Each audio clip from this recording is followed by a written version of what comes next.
Hello friends, welcome to my channel. Friends, we are meeting after long. दोस्तों पिछले कुछ दिनों से हम मिल नहीं पाए, कुछ कामों में व्यस्त था मैं, लेकिन आज हम पिछले टॉपिक से थोड़ा सा डिफरेंट टॉपिक आज देखने जा रहे हैं. That is called active and passive voice. So दोस्तों, active voice and passive voice हम जब कम्युनिकेशन करते हैं, अंग्रेजी में कम्युनिकेशन करते हैं या फिर कोई भी लैंग्वेज में, तो हमें एक्टिव वॉइस के साथ साथ पैसिव वॉइस की भी बात करने की जरूरत पड़ती है. एक्टिव वॉइस और पैसिव वॉइस मतलब क्या है? जब जहां पर एक सब्जेक्ट इंपॉर्टेंट होता है, doer of the action important होता है, हम उसे एक्टिव वॉइस कहते हैं. लेकिन उसके अलावा एक्शन या फिर जो ऑब्जेक्ट है वो इम्पोर्टेंट होता है, वहां पर हम उसे पैसिव वॉइस कहेंगे. The action is important, not the doer we can say यहाँ पर. सो दोस्तों, जब हम एक्टिव वॉइस का पैसिव वॉइस करते हैं तो उसमें हमें वो बताते समय कुछ चेंजेस करने की जरूरत पड़ती है. बेसिकली पैसिव वॉइस हम क्यों इस्तेमाल करते हैं? तो थोड़ा सा लैंग्वेज को एक सोफिस्टिकेटेड बनाने के लिए या फिर अलग तरीके से लैंग्वेज का इस्तेमाल करने के लिए. जब हम खाना खाते हैं तो सीधी तरह से जब खाते हैं, ऐसे खाते हैं, तो उसे हम एक्टिव वॉइस कहेंगे. लेकिन जब ऐसे घुमा कर खाते हैं तो उसे हम पैसिव वॉइस कहेंगे. तो ये लैंग्वेज में भी पैसिव वॉइस का इस्तेमाल इसी तरह से घुमा फिरा कर थोड़ा सा वही चीज को बताने के लिए हम करते हैं. सो दोस्तों, इसके कुछ रूल्स होते हैं, कुछ 6, 7, 8 रूल्स है. वो रूल्स हम देखेंगे और कुछ एग्जांपल्स भी देखने की कोशिश करेंगे. सो दोस्तों, एक्टिव का पैसिव वॉइस करते समय the first rule is that the meaning of the sentence should not be changed. Sentence का मीनिंग चेंज नहीं होना चाहिए जब हम एक्टिव का पैसिव वॉइस करते हैं. फॉर एग्जाम्पल, अगर मैं ऐसे कहूं the cat ate a mouse, और इसका अगर मैं पैसिव कर रहा हूं, so mouse ate a cat ऐसे नहीं होगा. The mouse was eaten by the cat ऐसे हमें करना पड़ेगा. ओके, सो उसका मीनिंग जो है वो चेंज नहीं होना चाहिए. मतलब बिल्ली ने चूहे को खाया, इसका अगर मुझे चेंज करके पैसिव वॉइस में बोलना है, सो चूहा बिल्ली की ओर से खाया गया है, इस तरह से होना चाहिए. चूहे ने बिल्ली को खाया ऐसे नहीं होगा अगर हम चेंज कर रहे हैं. तो इसमें कुछ स्ट्रक्चर्स वगैरह भी चेंज करने पड़ते हैं. ऑब्जेक्ट की जगह पर सब्जेक्ट आता है, देखेंगे. मतलब फर्स्ट जो इसका एप्लीकेशन है तो वो है the meaning should not be changed. मतलब वो सेंटेंस जो होगा उसका मीनिंग जो है वो बदलना नहीं चाहिए. इसके साथ ही साथ another one is the tense should not be changed. So इसका टेंस जो है या उसका जो फॉर्म है टेंस का, वो भी बदलना नहीं चाहिए. अगर प्रेजेंट में है तो वो प्रेजेंट में ही होना चाहिए, और प्रेजेंट में भी अगर वो सिंपल प्रेजेंट का सेंटेंस है तो वो सिंपल प्रेजेंट ही होना चाहिए. जब हम पैसिव वॉइस इसका करते हैं, उसमें अगर सिंपल प्रेजेंट का है तो सिंपल पास्ट हो जाएगा, ऐसे नहीं होगा. या फिर सिंपल प्रेजेंट है तो उसका प्रेजेंट कंटिन्यूअस होगा, ऐसे नहीं होगा. फॉर एग्जाम्पल, अगर सिंपल प्रेजेंट का सेंटेंस हम देखें, so I kick the football, I kick the football, the football is kicked by me, इस तरह से होना चाहिए. ओके, उसके बाद थर्ड जो रूल है इसका, या थर्ड एप्लीकेशन जो है वो है कि main verb always changes into V3 और पास्ट पार्टिसिपल. मतलब मेन वर्ब जो है वो किसी भी फॉर्म्स में हो, उसका हमेशा थर्ड फॉर्म में ही उसका कन्वर्जन होना चाहिए या वो कन्वर्ट होना चाहिए. अगर V1 है फिर भी V3 होगा, V2 है फिर भी V3 होगा, V3 है फिर भी V3 में ही रहेगा. अगर V4 मतलब वर्ब प्लस ING होगा तब भी उसका V3 ही होगा, और V5 मतलब वर्ब्स को yes ES ऐड होता है तब भी उसका V3 ही करना पड़ेगा. सो मेन वर्ब जो होता है वो हमेशा थर्ड फॉर्म में ही कन्वर्ट होगा.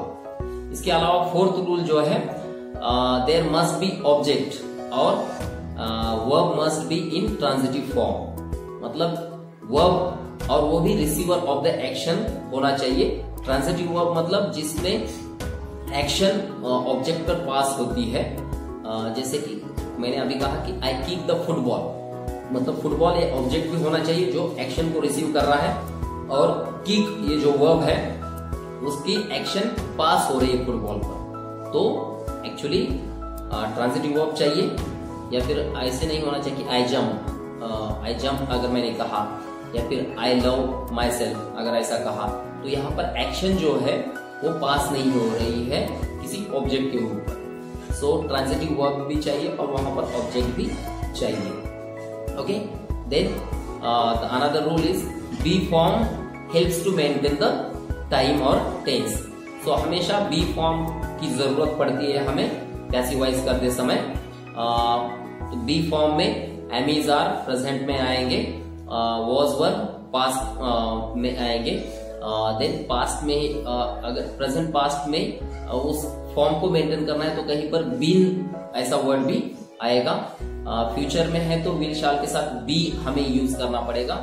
वो V3 बनाने से पहले ये जनरली हमें ये बी फॉर्म्स का इस्तेमाल करना पड़ता है। इसके अलावा जहां पर भी कंटिन्यूअस फॉर्म रहेगा, वैसे तो पैसिव वॉइस जो है कंटिन्यूअस फॉर्म में प्रेजेंट कंटिन्यूअस टेंस का और पास्ट कंटिन्यूअस टेंस का होता है। बाकी 4 फॉर्म्स जो है, मतलब present perfect continuous tense, past perfect continuous tense, future perfect continuous tense and future continuous, ये चारों कंटिन्यूअस फॉर्म्स का कन्वर्जन नहीं होता है as per the rules of grammar we can say. लेकिन बाकी अगर हमें करना है तो हम कर सकते हैं, अगर मतलब for the sake of converting active into passive, उसका भी कर सकते हैं। तो जहां पर भी कंटिन्यूअस फॉर्म आएगा तो हम जब V3 बनाते हैं उसके पहले हमें बीइंग ऐसे वर्ड का इस्तेमाल करना पड़ता है। सो ये कुछ रूल्स है दोस्तों। इन रूल्स के साथ में हमें एक्टिव वॉइस का पैसिव वॉइस कन्वर्ट करना पड़ता है। एक 2-3 एग्जांपल्स हम देखेंगे वीडियो को खत्म करने से पहले। अगर इसके बारे में आपको कुछ क्वेरीज वगैरह आती है तो आप मुझे कमेंट बॉक्स में वो क्वेरीज पूछ सकते हैं। We can discuss it afterwards. Okay, so examples देखिए। सिंपल पास्ट का अनदर एग्जांपल मैं लूं, I wrote a letter. I wrote a letter, और मैंने कहा कि आई रोट अ लेटर, तो यहाँ पर देखिए हमें ऑब्जेक्ट का सब्जेक्ट भी बनाना पड़ता है, मतलब ऑब्जेक्ट को ही सब्जेक्ट। और यहाँ ऑब्जेक्ट में भी डायरेक्ट ऑब्जेक्ट जो होता है जिसके ऊपर एक्शन पास होती है, वो डायरेक्ट ऑब्जेक्ट भी हमें समझना जरूरी होता है सेंटेंस में से, तब जाकर हम उसे इसका सब्जेक्ट बना सकते हैं पैसिव वॉइस में। So I wrote a letter. A letter यहाँ पर जो है वो डायरेक्ट ऑब्जेक्ट है, उसके ऊपर लिखने की क्रिया या एक्शन जो है वो पास हो रही है। सो अ लेटर, अब रोट है तो ये पास्ट का है। सो पास्ट में हमें बी फॉर्म, हमने कहा कि बी फॉर्म टेंस को मेंटेन करता है, टाइम को मेंटेन करता है। तो बी फॉर्म कौन सा है पास्ट में, तो वॉज या वर होता है। तो यहाँ पर अ लेटर एक है इसलिए वॉज आएगा, लेटर्स होता तो वर हो जाता। सो अ लेटर वॉज रिटन, हमने कहा कि मेन वर्ब कोई भी फॉर्म में उसका थर्ड फॉर्म करना पड़ता है। So written, a letter was written.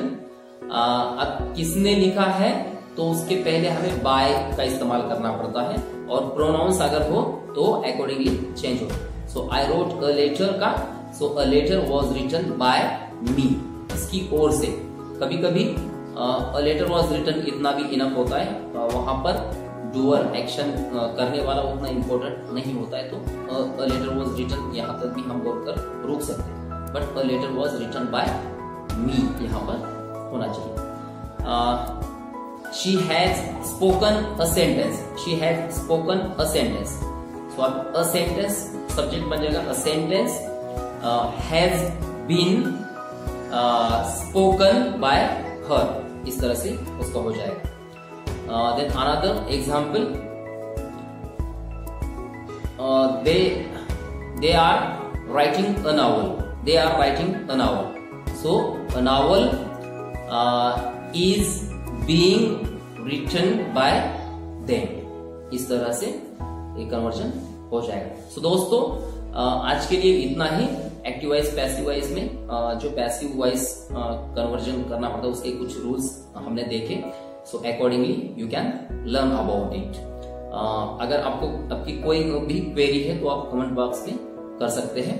आपको अगर मेरा ये वीडियो अच्छा लगा तो आप इसे लाइक कीजिए, कमेंट कीजिए और अपने दोस्तों रिश्तेदार से शेयर भी कीजिए, और इसे सब्सक्राइब करना मत भूलिए। मेरे चैनल को सब्सक्राइब करना मत भूलिए। आपको अगर और भी कुछ सीखना है अंग्रेजी के टॉपिक्स या अंग्रेजी अच्छे से सीखना है तो इससे पहले सब्सक्राइब करिए। सब्सक्राइब करने के बाद उसके बाजू में जो बेल आइकॉन होता है उसे भी प्रेस करना ना भूलें। So thank you so much.